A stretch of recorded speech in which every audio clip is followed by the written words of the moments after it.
The biggest myth in productivity is that people think that multitasking is a good thing, where you try to do multiple things at the same time. But in reality, the brain can only focus on one thing at a time. And when it's trying to, quote unquote, multitask, what it's actually doing is called switch tasking. And so I didn't discover this until I read a book about how the brain works and neuroscience. And that's when I discovered if you really want to maximize your brain power, you have to focus on one thing at a time.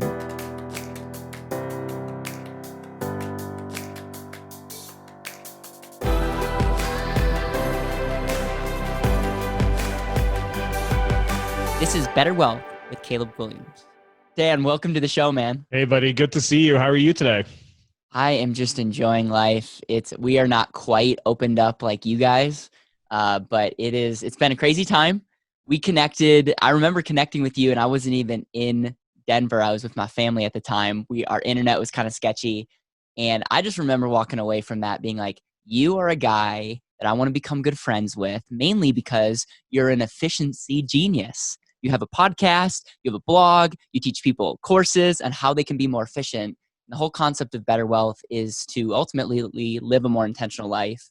And so many people are being held back because of their lack of understanding about how to use their time wisely.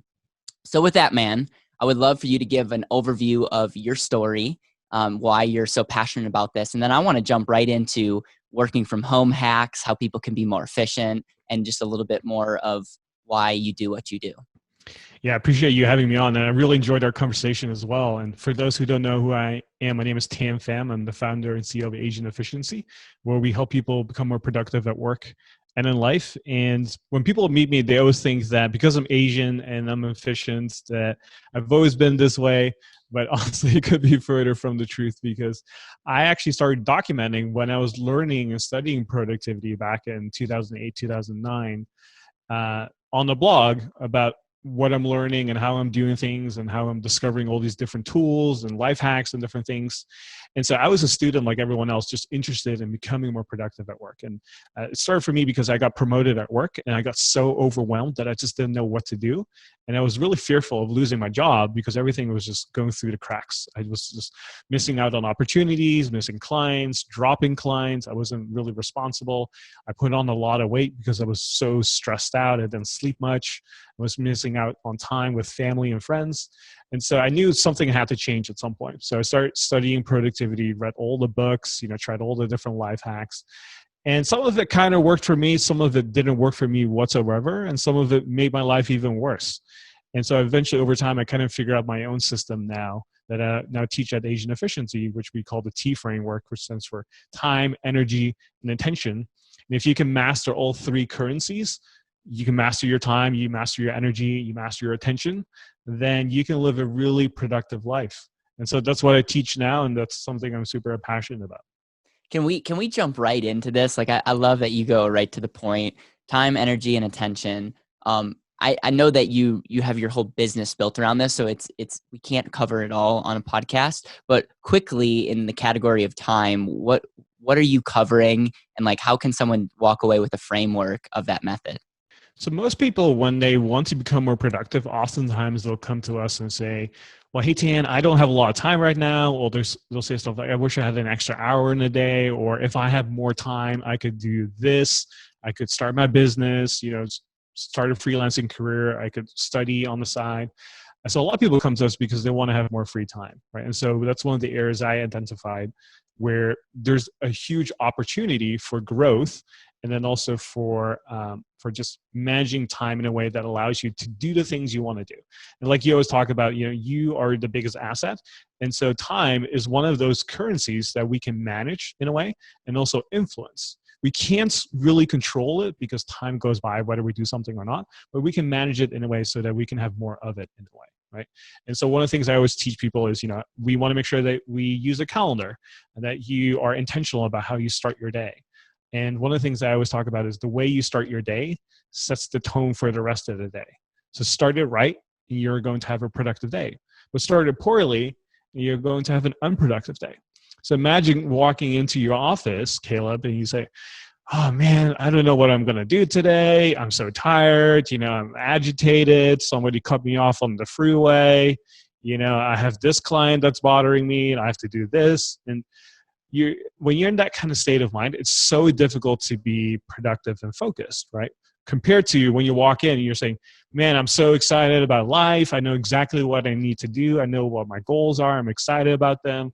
Let's just get started and start doing this one particular task one at a time. And I'm just going to figure out along the way how I'm going to get this done. Right. And once we enter our day like that and start it in that kind of like capacity, then managing your time becomes really easy. Right. And so oftentimes the myth that people have about time management is that they try to obsess about managing every 15 minutes or booking appointments with themselves and trying to manage every single hour that they have. And there's some value into that. And that's something I see a lot of people teach. But what I've discovered is the better you manage yourself, the more time you will create as a result. Because instead of procrastinating all the time or feeling lethargic, right, which is the energy component that I've talked about earlier, if you feel really good about yourself and you know exactly what you need to do, how you fill up your time and how you manage it oftentimes becomes a lot easier. So managing your calendar becomes a lot easier, who you spend your time with, how you focus. You'll be able to get stuff done that normally take you 2 hours to do. You can all of a sudden do it in 30 minutes just because you're able to focus and not get distracted. And so a big part of it, just managing time, is just really managing yourself. Wow, man, there's so many things that we could go down. Like I've been big on this whole idea of morning routine. I just read Miracle Morning, and that concept was just really awesome. And I actually got impacted by having your miracle morning before you went to bed, deciding and being thankful for the amount of sleep that you're getting, and then waking up and having that be kind of the mindset. Morning routine, obviously waking up and looking at your phone and seeing who's talking to you, or your texts or your social media probably is not a good way to start the morning. Do you have a morning routine that you can share with my audience, or what have you seen in the people that you've worked with or coached in just the past on the people that win? What kind of things are they doing in the morning? When it comes to a morning routine, the most important thing I found from just studying different people, what kind of morning routines they have, whether it is a Fortune 500 executive to someone who is just really successful running a business, or someone who has an awesome career in corporate America, is that ultimately, by the end of your morning routine, you should feel really confident about yourself and have lots of clarity. So every morning routine that I design for someone, whether it's one of our clients or that I try to teach to people, there's usually 6 steps that we kind of teach in that morning routine. And ultimately, the outcome, again, is just feeling confident and having lots of clarity. So what does that really mean? Because it goes back to the idea of what I was saying earlier, which is the way you start your day sets the tone for the rest of the day. So your morning routine is a way to jumpstart yourself, to feel really good about yourself, and to start your day in such a positive note that it's almost inevitable that you're going to be productive. And so one of the things that I talk about is, like, as soon as you wake up, you should start drinking a glass of water right away. It's an easy, quick win. It's a way to signal to your body to wake up. It's a way to get that out of the way, because we are dehydrated when we sleep 6, 7, 8 hours a night. And so it's a great way to really wake ourselves up. And it's such an easy win that it gives you that momentum to keep going and to do other little things. So we always talk about, like, how journaling in the morning is always a great idea as well. Looking at your goals so that you know exactly what you're trying to accomplish that day. And even, like you kind of hinted at before, if you do that the night before too, like looking at your goals and having clarity about what you need to do the next morning, there's something so powerful about knowing what you're going to do tomorrow and then going to sleep and then waking up feeling excited about what you're going to do, knowing what to do, having that clarity. And those are the things I always recommend that people do. And we call that an evening ritual. It's kind of like the opposite of a morning routine, where you kind of like wind down and know exactly what you're going to do tomorrow. And so one of the things I always like to do is look at my calendar before I go to bed, because I know then, okay, tomorrow seems like a busy day because I have a lot of meetings or a lot of errands to run. And so I don't start my day feeling frantic or feeling like there's a big unknown. I wake up knowing, okay, today I have a lot of calls. Let's go at and do that. Or if I have a lot of free time, let's be creative and let's have some fun. And so having clarity around what's coming up and what you're going to do that day is so powerful. And that's why the morning routine is so powerful as well, because looking at your calendar, looking at your goals, knowing exactly what you're going to do, what the next step is just really important for that.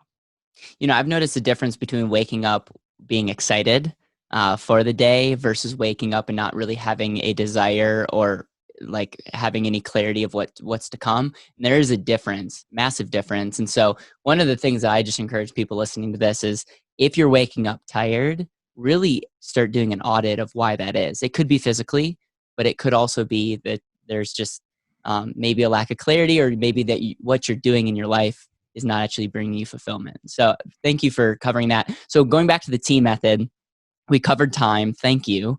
Now going down to energy, what kind of big picture ideas in this category would be good to cover in this method?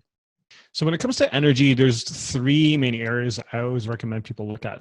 First one is sleep, because I think sleep is the most underrated aspect, but it also gives you the biggest gain, and it's the biggest multiplier for your productivity. So that's the first one. The second thing is nutrition. So what you eat. Do you eat healthy? Do you eat a lot of food? Do you overeat? Do you eat food that doesn't have a lot of nutrition? I think most of us know that the healthier we eat, typically the better we feel. And that's something I always encourage people to look into as well. And then the third one, you probably guessed it, is exercise. If we exercise on a regular basis, we really feel good about ourselves. We have more energy. We have more capacity. Our stamina goes up, right? So if you're somebody who's typically lethargic in the afternoon, you kind of feel tired, you kind of feel sluggish, energy is probably one of the areas where you want to look in and say, okay, what can I do here to really improve that particular area? Because you don't have to feel tired in the afternoon. You can be focused. You can be productive in the afternoon. And that's where sleep, nutrition, and exercise is so important. And if I had to recommend one area to focus on most, I would say sleep, because it's the one thing, especially as entrepreneurs, it's the first thing we typically sacrifice. And we'll say, oh, well, I can sleep when I'm dead, or, hey, I can cram another 2 hours and I'll sleep 4 hours and I'll be totally okay. But they've shown so many studies where as soon as you lose like an hour of sleep, it's almost like you're intoxicated, right? Your cognitive behavior and function is of somebody who had a few drinks. And so sleep is so underrated, and people just don't know enough about it to the extent that they really see the impact of it. Because oftentimes, we'll just drink a lot of coffee, we have some caffeine, we're trying to mask it in a way. But if you get rid of the caffeine and you just start to sleep more, you'll start to see that you'll actually be just as focused and as productive. So sleep is one of those things where I think, focus on that first and foremost. And one of the things I always do when I first work with clients is actually focusing on their sleep hygiene. So what time do they go to bed? How much sleep do they get? And you're probably wondering at this point, okay, how many hours of sleep do I need? So typically what I recommend is start with 7, because I think that's an easy benchmark to go for. And then see how you feel. Check in with yourself. Are you still feeling tired after a week of sleeping consistently for 7 hours? If so, let's bump that up even more. Go to 7.5 and then up to 8. So everyone is a little different in that sense, but I found working with tons of clients, anywhere between 6.5 is like the bare minimum to 8 hours, I would say is a good range. Wow. This is actually something that we've talked a lot in our company, because there is this debate. Like, some people are like, they can't operate if they don't have 8 hours of sleep. And then some people, like myself, by the way, don't necessarily need as much sleep and definitely wake up energized. But a couple questions for you. So number one, I have sleep tape. I've never shared this on the podcast, but I actually tape my mouth shut, breathe through my nose. I don't know if any of your clients, or if you've done any research on that. Number two, is there like any hacks around going to bed or waking up that would increase your energy? And then the third thing is, do you take naps, or do any of your clients take naps? Because I'll be honest, I've seen the benefits of naps. I just can't take I'm just so, I feel so guilty around taking a break in the middle of the day to rest, where I have not done a good job being able to shut my brain down during the middle of the day. So I know I'm asking you 3 questions in one. Sorry about that, but I love this conversation. Yeah, I love the excitement. That's why we're here, to kind of help everyone here, right? And to answer the nap question, yes, I do try to nap every single day. Am I getting that done every day? No. Maybe 4 or 5 times out of the week. I really get that done. But I have found that napping for 20 minutes is just a nice way to, one, shut off your brain for a second. And then also, two, it kind of gives you a second wind of energy. So usually when I take a nap, it's anywhere around like 2 o'clock or so for 20 minutes. And then I also set a timer for it, because I know a lot of people are fearful that they take a nap and then an hour and a half later or 2 hours later, they wake up and go, oh my gosh, I wish I didn't take that nap because I missed out on 2 hours, right? That happens all the time. And so to kind of prevent that from happening, you kind of start to transition into a deeper sleep phase after about 25, 30 minutes or so. So you want to prevent that from happening. And so you can do that by setting a timer, right? So for 20 minutes or so. Or another thing is called like the caffeine hack. So what you do is you drink a cup of coffee or something like green tea before you take the nap. And it usually takes about 20 minutes for the caffeine to kind of kick in. And so you can then, have a beverage, have a coffee or a cup of tea, and then take a quick little nap. And then naturally the caffeine will kind of wake you up because it gives you a jolt of energy and focus, right? And so, yes, I find it super helpful just because you get that second wind of energy of just being able to focus. So if I compare the days when I don't take a nap, I cannot focus as long compared to the days when I do take a nap. So think of it as like investing 20 minutes to get an additional hour and a half or 2 hours of focus time. I think that's a great ROI, right? Yeah. I've heard it said you almost get 2 days in one, and I'm way more productive in the morning than I am afternoon. So if I could take this hack and say, I'm going to actually sacrifice 30 minutes when it's all said and done, like getting ready and all that stuff. And then I can have my afternoon more be like my morning. I'm telling you right now, it will be a massive investment. I just haven't been, I just need to be accountable to that, I guess. Maybe you could be my accountability partner. It's been something that in my head, I know I need to do. I understand the guilt. Yeah. Yeah. Yeah, and I understand the guilt, especially if you're somebody who's listening right now. You're an overachiever. You like to do things. You like to be active, whether you're an entrepreneur or you're working in corporate or you work in a team and you just like to be doing stuff. Really, I think the way to think about this is that it's kind of like giving your body and mind a break so that you can go even harder than where you're going right now. And so just really think about it as like investing 20 minutes to get an extra hour and a half to 2 hours. Yeah. And when you think about it from that perspective, and especially everyone that's listening is very analytical, understands ROI, wants to make sure that they live their best life, right? I think that's a no-brainer opportunity for everyone, right? And so going back to the other question you mentioned or asked was, what do you do the night before, the day of, or the morning of? So one of the things I always recommend that people implement is an evening ritual. So like I mentioned earlier, it's kind of the opposite of a morning routine, right? So the morning routine is getting you ready for the day and feeling energized and focused and having that sense of clarity and confidence. And then the evening ritual is the opposite of that.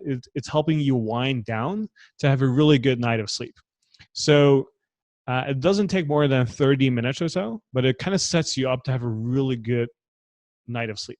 And so the better you sleep, like I mentioned earlier, the more productive you'll be the next day, right? We all have seen this in our own lives. If we only sleep 4 hours compared to 7, there's a different feeling that we have and level of focus and level of action that we take that day. And so think of the evening ritual as your way to setting yourself up to have a peaceful night of sleep so that you are going to be productive the next day. And so anytime I skip the evening ritual, I feel like I'm not as productive the next day because maybe I didn't sleep as well, or I don't feel as prepared for the next day. And so some of the things to consider when you are getting ready is easy thing to do is set the bedroom temperature to really low. So low, I'm talking 65 Fahrenheit, right? So it's like 16, 17 Celsius. Because the colder your room, the better you will sleep. So that's a really easy thing to do. Now, if you have a partner who doesn't like cold, I would try to have a conversation with them and see if you can convince them somehow. Because if they sleep better, they probably feel better, and everyone feels better. So happy wife, happy life, right? So that's something I would consider. The other thing is look at your calendar for the next day so that you know what's coming up. It's a really simple step. Takes like 30 seconds to do. But before you go to bed, if you have a sense of what's coming up the next day, you'll go to bed with a lot of ease, right? And that's why I also recommend that people journal before they go to bed. If you do it in the morning, that's great too. If you do it twice a day, morning and evening, even better in my opinion. But I'm sure you've been to bed before, Caleb, and you go, man, I have so many thoughts going through my head right now, like action items, things I have to do. Oh, there's a doctor's appointment 2 weeks away from now. What time was that again? Right? Oh, did I close the door or not? Right? Or did I call my parents? When was the last time I called them? Like there's all these crazy thoughts that are going through our head. And oftentimes those thoughts keep us awake. They don't allow us to really fall asleep. So one of the best things you can do is to kind of like empty your head. And that's where journaling is so helpful. So if you have like a physical journal, or even just use pen and paper, just writing stuff down, whatever's on top of mind, and just like kind of like emptying your head that way allows you to relax, which is really important if you want to get a good night of sleep. So those are some of the things I would consider. Oh man, again, this is probably going to be one of my all-time favorite interviews, just because I'm like, there's so many gold nuggets that you're sharing. And it's funny because this has everything to do with your wealth. This has everything to do with how you show up in your life. And yet we haven't even talked about money, which is crazy. So thank you again for being here. Last category is attention. What area, like what kind of pieces do you talk around this concept of attention? Because once you get your time and energy, this idea of focus, I think, is so important. Yeah, so if you have your time figured out, oftentimes the next step is then energy, right? So we have the time and energy to do the things we want to do. And then the next step is we want to make sure we focus on the right things and have the ability to focus as well. Because nothing pains me more than seeing you focus on something that has absolutely no progress, or you're focusing on the wrong thing. And so you're spending months, if not years, on something that shouldn't be done anyway. Right? So It's such a huge waste of time and energy. And so there's a lot of decision making that comes with that, right? And also being able to develop the skill of to focus on one thing at a time. The biggest myth in productivity is that people think that multitasking is a good thing, where you try to do multiple things at the same time. But in reality, the brain can only focus on one thing at a time. And when it's trying to, quote unquote, multitask, what it's actually doing is called switch tasking. And so I didn't discover this until I read a book about how the brain works and neuroscience. And that's when I discovered if you really want to maximize your brain power, you have to focus on one thing at a time. It's the way our brain is designed. It's one of the reasons why when we try to multitask or do multiple things at once, that we tend to make more mistakes, that we are also slower, and that our output or creative output is not as great. It's one of the reasons why we don't want people to be texting and driving at the same time, because we're doing two things at once and we see accidents rates go up significantly. And it's because our brain can only focus on one thing at a time. And they've also done a study where you have two groups of people. One, they have the same task list or the same to-do list, but one group of people would multitask, so they would do multiple things at the same time. And then they asked the other group to only do one task at a time. And what they have found is that the group of people who multitask were slower compared to the people who did one thing at a time. And it feels really counterintuitive, right? Because you might say, well, if I do three things at the same time, that means I get it 3 times faster to completion compared to doing one thing at a time. But because our brain can only focus on one thing, there's oftentimes this switching costs associated with that, right? So like if you ever talk to someone on the phone and you were typing an email or something like that, you're not fully present. And oftentimes when you hang up, you go, oh, what was the thing I was going to write about again? What was the thing I wanted to say? And so that you need kind of like that buffer time, that on-ramp to say, oh, what was I doing? You kind of like lost, your train of thought. So it takes a little bit of time to get back in the swing of things, right? And imagine doing that 50 times an hour. You just lose so many minutes there, right? And hours a day. So that's why it's so important to focus on one thing at a time. So when it comes to attention, being able to focus on just one thing at a time and focusing on the right thing is almost like a superpower nowadays. Yep. I use this example in money, but it's the difference between gas mileage on a car on a highway versus going through town, stopping and starting. Takes a lot of energy to start up again. And that's why the fuel economy is less in town than it is on the highway, because you're when you go high speeds and you continue that consistently, it just is more efficient. Same thing goes with money and compounding. Same thing goes with our time. And so there's two things that you shared that I want to highlight. Number one, focus on the right things. Stephen Covey in his book talks about a person that climbs up the tree, but they find themselves in the wrong forest. And I just think there's so many people that are working hard. They have the right work ethic. They have the right intentions, but they have not asked themselves the right questions.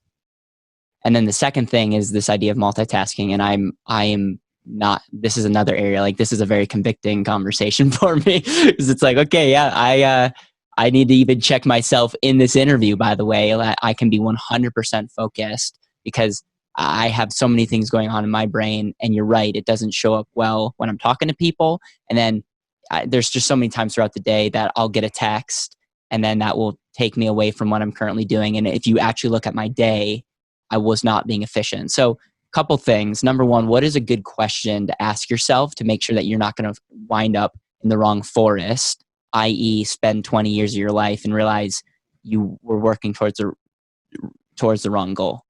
Yeah, so that kind of comes back to the goal setting part where you kind of mentioned it. Once you know what the goal is and what you're trying to accomplish, then everything that you do and focus on is just something that has to be in alignment with that, right? So if your goal is to become a published author, right, and your to-do list says write chapter 1, redo my finances, organize my closet. Now, these three things might all be important to you, but there's only one task on that to-do list that's really important, and that is in alignment with your goal of being a published author, and that is to write that chapter, right? And so if we don't have a goal in mind, then everything that comes on our plate looks equally important. And so anytime you get that feeling of, man, everything just is so important, everything is equally important, that's when you know, or that should tell you that you don't have a clear vision of what the goal is. And so that's why it's always important to start your morning, right? Have it part of your morning routine to know what the goal is, what your goals are, so that you can start figuring out what should I actually focus on? What should I be doing? And if we take that on the business concept or in the business level, we, for example, have quarterly goals in my business. So it's something we repeat every day so that people know, hey, this is what we're trying to shoot for. And so they know anytime people are picking up tasks or focusing on something, they know it should align with the quarterly goal of the company, right? And so you as the entrepreneur has to then obviously figure out, okay, what is the quarterly goal? How do we make sure we focus on the right ones? And that's like a whole different discussion because, there's a lot of like strategy involved, context, timing, and everything else. And that's a different conversation. But on a more personal level, you want to just know what is the goal. And if you can't decide on the goal yet, you have to do some digging and figure out, okay, what is actually most important? Because we can only chase realistically one or two goals really at a time. And when you create your to-do list of the things you want to do, let's make sure we do things that align with the goal. And if you do that, you avoid a lot of the, oh my gosh, I wasted a whole day, I didn't do anything, because you just didn't have clarity. And my next question, and I think I know the answer to this, is how do you keep yourself from multitasking and focusing on the right things? Is it have clarity on where your goal is and then reverse engineer what you need to do that day to help you with that? And then it's having the discipline to only work on the things that are going to drive the bottom line. Did I miss something, or is there something that you can add to that? Yeah, really simple strategy there is something like a Pomodoro timer or the Pomodoro technique. I don't know if you've heard of that, but it's basically the idea that once you know what you need to do, you set a timer for 25 minutes. So they call it a tomato timer, or you can use an egg timer. And you make a declaration that you're going to work on this one particular task. And when that timer is running, you cannot do anything else except focus on that one particular task. And so if I'm going to work on chapter 1 of my book, then you can set a timer for 25 minutes. So by setting the timer, you know that the boundary is that you can only do this particular task until the timer is over. So If you finish early, great, right? Then the timer just runs out, you're good to go. But if you just keep going, then you just know, okay, 25 minutes are up, I'm done with my particular outcome here, hopefully. If not, then you set another 25-minute timer to focus on that. So it's a really simple strategy to kind of get yourself focused. But the most important thing next to that, I would say, is that, like you kind of hinted at, one, you want to know what your goals are, and then what is the first step that you can take. And oftentimes we procrastinate. Oftentimes we don't get started on something because we don't know what the first step is, right? And so if we think about, okay, I want to be a published author, and that is your goal, what is the first step towards that? Well, we can go in so many different directions, right? We can look into what's the title of my book? What is the hardcover going to look like? Who's going to be my agent? Who's going to be my publisher? Like, there's so many directions we can go into, but what is really the first step for you to take action? And once you decide on that, then everything else usually falls into place after that. And so if you can know what the first step is for yourself, which we call the Pomodoro technique, then it's really easy to get yourself started and to be able to focus on just one thing at a time. And so you avoid that whole multitasking. Yeah, and it gives you a sprint where your brain, it's not like this, like the whole day I'm going to spend on this. You break up your day into these short sprints, and then you're accountable to that timer. Love that. Last time we spoke, you were getting ready to launch a work from home course. What a great timing, by the way. Everyone's working from home and everyone's becoming a homeschool parent, so that have kids. So what are like the big things to know about from working from home? And then how do people connect with what you're doing in the courses and your blog? Because I'm sure if they're like me, they're like, okay, writing notes and I need to go back and learn more about this. I need to learn more about this. And so let's first look at working from home, and then how can people start like looking at what kind of courses that you're writing or making and blogs that you're writing? Yeah, so we have a new course called Productive at Home that teaches people how to be productive working from home. And one of the biggest takeaways from that course is that you want to have the right setup in place. And so if you have the right equipment, the right tools at home, it makes it really easy to be able to be productive working from home, right? It's kind of like the analogy I always like to give people is going to the gym. You want to have a specific goal in mind, whether it's losing weight or putting on muscle or size. And if you know what your goal is, then you know what kind of equipment you need or what you need to use, right? If your goal is to lose weight, you probably want to use a cardio machine like an elliptical or a treadmill so that you can burn extra calories. But if you want to put on size, you want to use free weights. You want to use a squat rack. You want to use dumbbells so you can lift heavy things to put on muscle, right? And so you want to use the right tools for the right goals. And the same thing for working from home. When you have the right tools in place, then it makes it so much easier to be productive working from home. So one of the things we recommend people do is get a second monitor. It's one of the easiest ways to get a quick win at home to be able to be more efficient, right? Another thing is a virtual backdrop, if you can, or even better, a real backdrop, right? So I love your backdrop here, and it gives you a totally different perception of how people see you.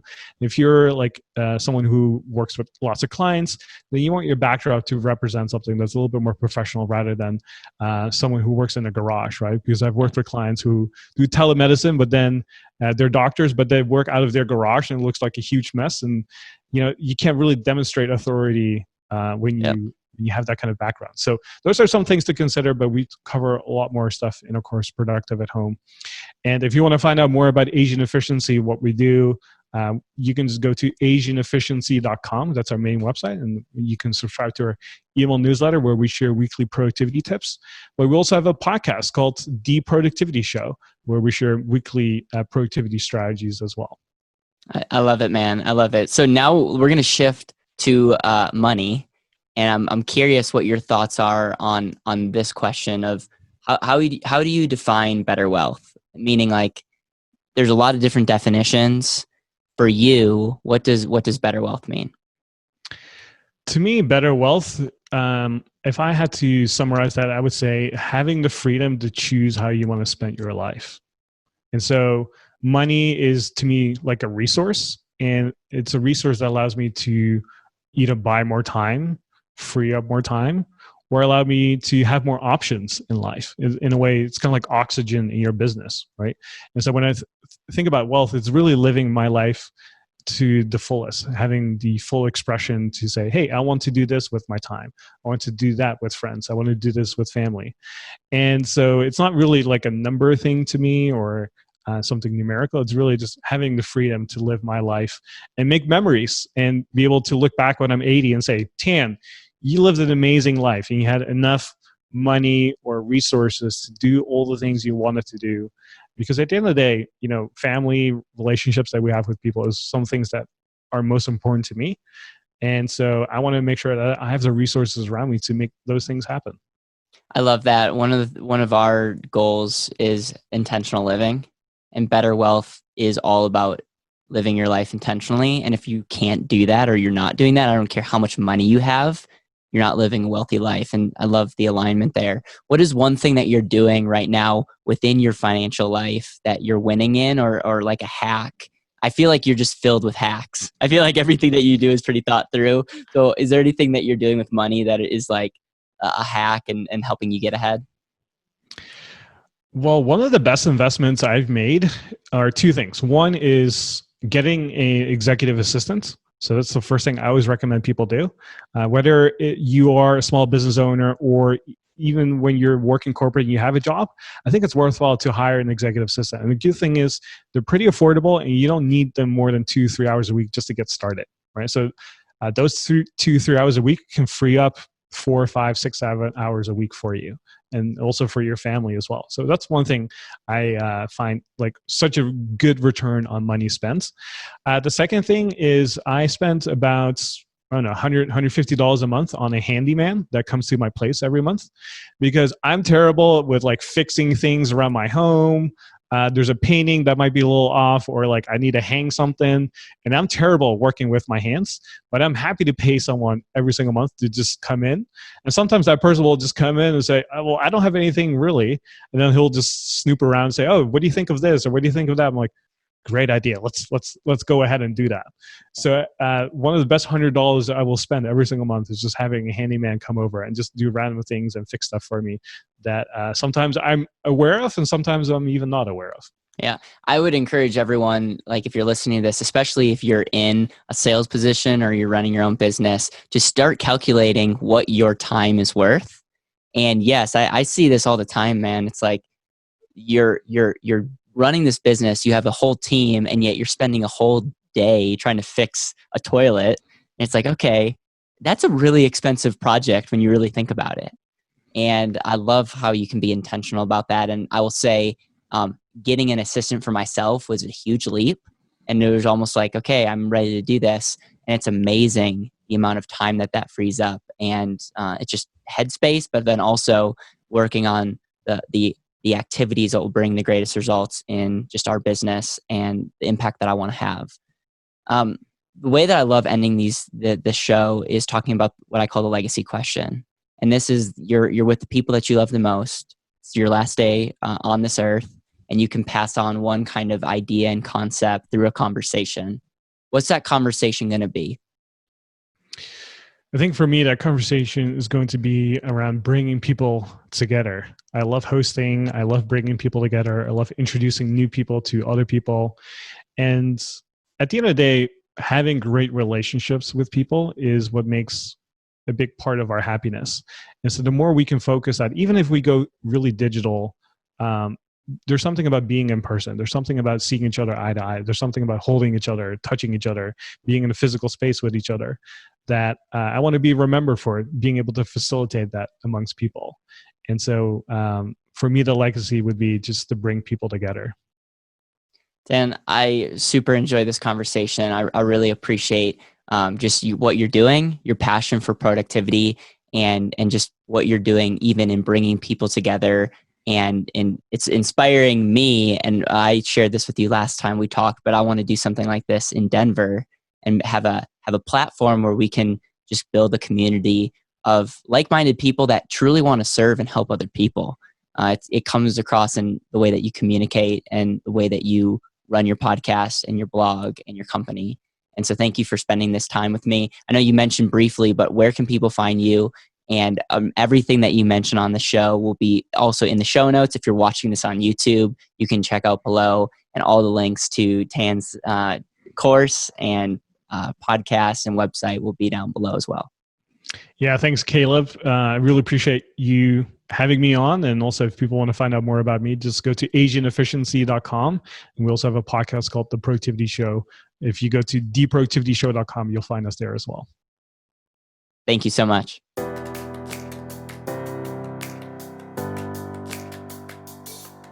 Thank you so much for listening to the BetterWealth podcast. It would mean the world to me if you could hit subscribe, leave a review, and share this with the people that you know and love.